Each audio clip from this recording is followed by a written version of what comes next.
Math 122, this is it. This is the last homework. It is on correlation, and it is on Excel. So let's check out how we are going to approach this homework. Instead of my normal PowerPoint, I've got this on Excel because, well, that's where our homework is. You'll see down on the bottom of Excel here, these are called the tabs. This is where you will find one that says student data. I have a couple with the homework problems, just so we can walk through them here in the homework. Number one, I'm saying go to the student data tab and find the ACT score and the GPA, and then find the correlation constant. All right, so if we go to student data, there is an ACT and there is a GPA. You are going to use these numbers to solve problem one. It's no fun if I do that for you right now, so I am going to solve it using credits and ACT. My answer is going to be a little different than yours, but, well, that's fine. We'll get to the... You'll use my method, and you'll get your answer. So how do we find a correlation constant? Well, we'll click on a blank box. Get over to the side.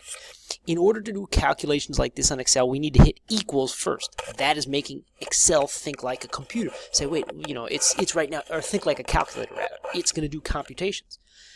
I was asking for the correlation constant. So I'm going to start typing the word correlation. C-O-R-R. And then look at that. It's actually leaves the word Corel, which is an abbreviation. I'm going to double click that, and it says Corel parentheses. I think we've done this before. The parentheses means put the numbers in Excel. Well, sure, I'll do that. I'll put these numbers in Excel. It's going to take a while because there's a lot. I click and I drag. I am dragging it down, and you see it takes a long time. I keep going, keep going, keep going. Hundreds and hundreds and hundreds of numbers, and I finally, there we go. The last one is at 1,607. There's a lot of numbers, like I said. The next thing I'm going to do is I'm going to hit, do not hit enter, do not hit the parentheses, because remember, we don't want just this set of numbers, we want another one. So I'm going to hit a comma. Comma says, now tell me the other set of numbers.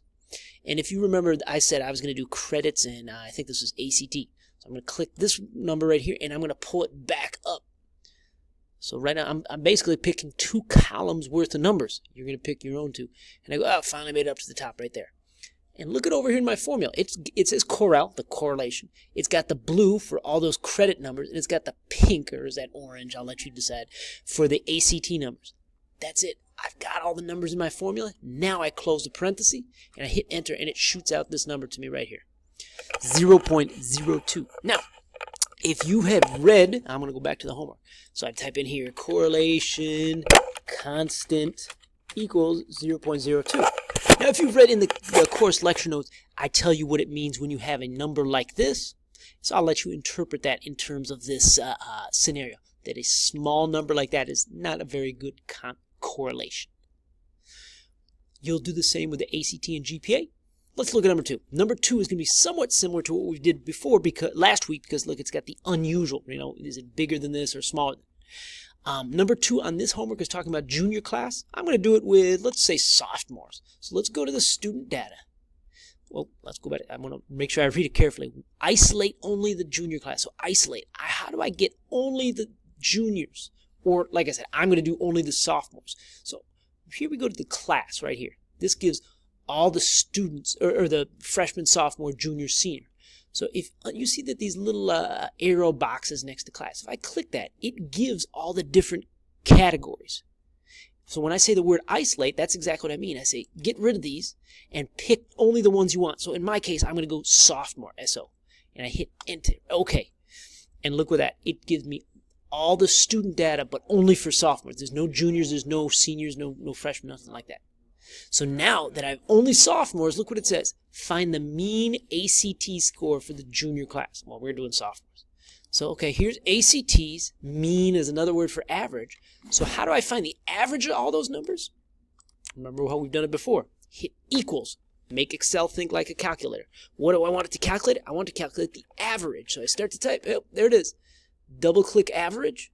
And now I've got only the sophomores. I got the ACTs, and I go all the way down to the bottom.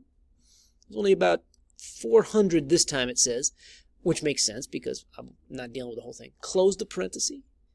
And this is kind of weird. I have to, it's right here. It's not, I can't see the original box, but I can see it up here. So I close the parenthesis on the box, hit enter, and back up there, it tells me the answer.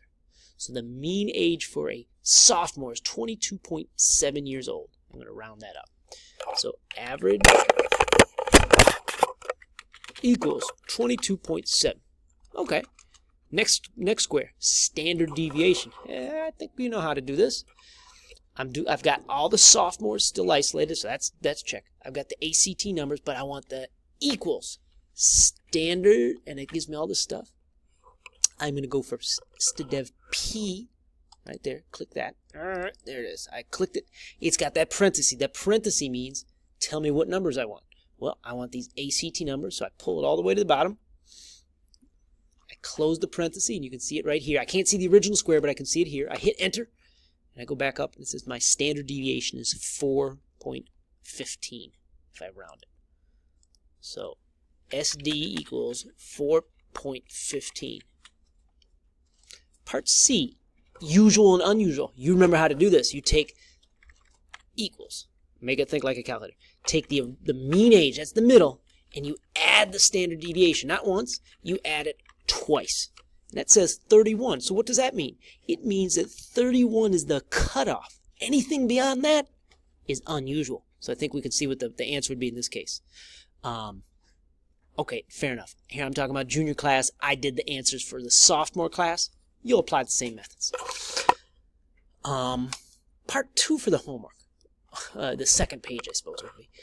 Number 3 is asking you to make a scatter plot between age and credits. Okay, let's take care of this. First thing I'm going to do is go back to this. Remember, I isolated only the sophomores. I want everybody. So I click that little arrow button again. And now, instead of like this, I'm going to say select all. I got everybody again.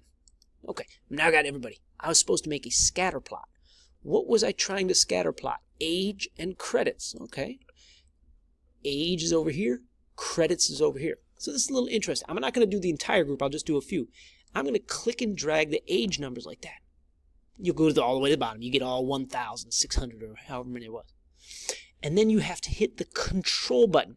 I can't drag because I don't want all this other stuff in the middle.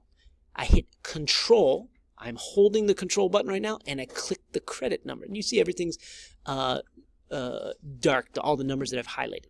The age ones, hold control and highlight the credits. And then you can go up top here. It says insert. There's a little scatter plot. I click that scatter plot, and it gives me a chance right here. And look at that very intricate looking graph. I'll let you decide if there's a correlation. You don't have to calculate anything. You just look at that and give me your observations. So if I were speaking here, I would say the dots are scattered without a pattern. And then I let you finish that sentence. If you don't see a pattern, what do you think about the correlation? I'll let you answer. We're almost to the end because guess what? Number 4, isolate. Hey, we did that before. Mean, standard deviation, and then usual and unusual. That sounds really familiar. I'm not going to do it again because you know that process. So 1, 2, 3, I think those are, you can work through those in Excel. Number 4 is going to be very similar to number 2. You should be able to take those down for week 10 homework. Once you get that done, submit on Blackboard, and I will follow up with any homework you need to finish and passwords for test number 3 and any retakes. All right, let me know if you have any questions, and we are almost to the end.